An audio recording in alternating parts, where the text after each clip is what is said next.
There's nothing more abominable than legalized murder of the unborn. Abortion will always be the supreme issue as long as our churches and society accept the practice.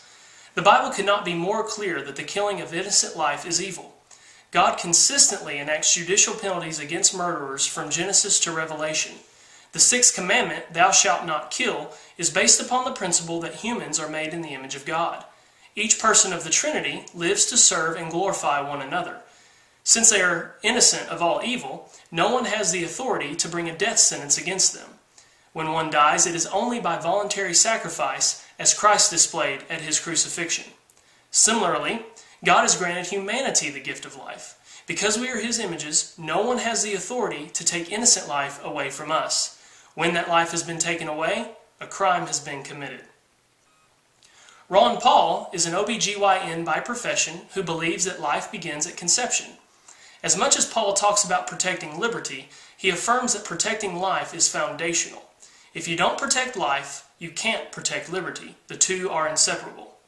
Paul has written 2 full books against legal abortion and has consistently introduced legislation that would instantly save the lives of the unborn. Those who say Paul is soft on abortion or that he doesn't reflect a Christian view of protecting life have not done their homework.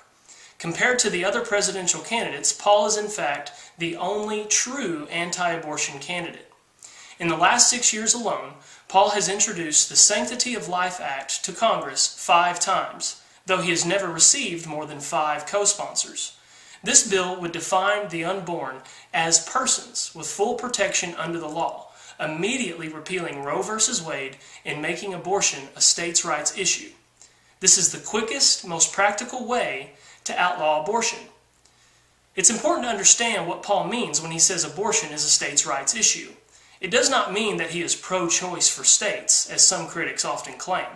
Rather, legislating criminal law is reserved to the states, per the 10th Amendment.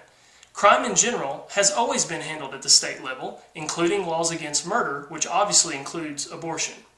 This means that the federal government had no constitutional authority to nationalize abortion, which is exactly what it did with Roe v. Wade. The wording of Paul's bills are to allow states to reclaim their right to outlaw abortion, not to let them do whatever they want.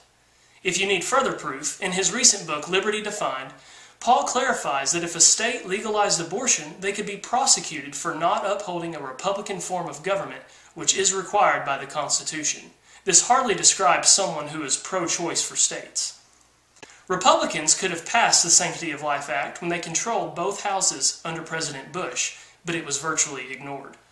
Currently, in 2011, the Sanctity of Life Act has 0 co-sponsors. This should prove that the Republican Party as a whole is not serious about ending abortion. Likewise, Paul's opponents have no real plan to outlaw abortion. They claim to be pro-life, but have never supported legislation as courageous as Paul's. Even Rick Santorum, the one who champions himself as the most pro-life candidate, never sponsored legislation to actually outlaw abortion or repeal Roe v. Wade. Some candidates say they favor a constitutional amendment to outlaw abortion, but a constitutional amendment will take years to pass, if ever, with countless abortions occurring in the meantime.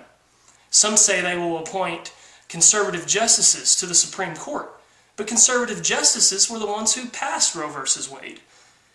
Other candidates have flip-flopped on their position and therefore have no credibility. We don't need new judges or new amendments. We just need godly politicians who aren't afraid of the 10th Amendment. Dr. Paul is the only presidential candidate that possesses the zeal and intelligence necessary to outlaw abortion. His position on abortion alone should have Christians flocking to vote for him.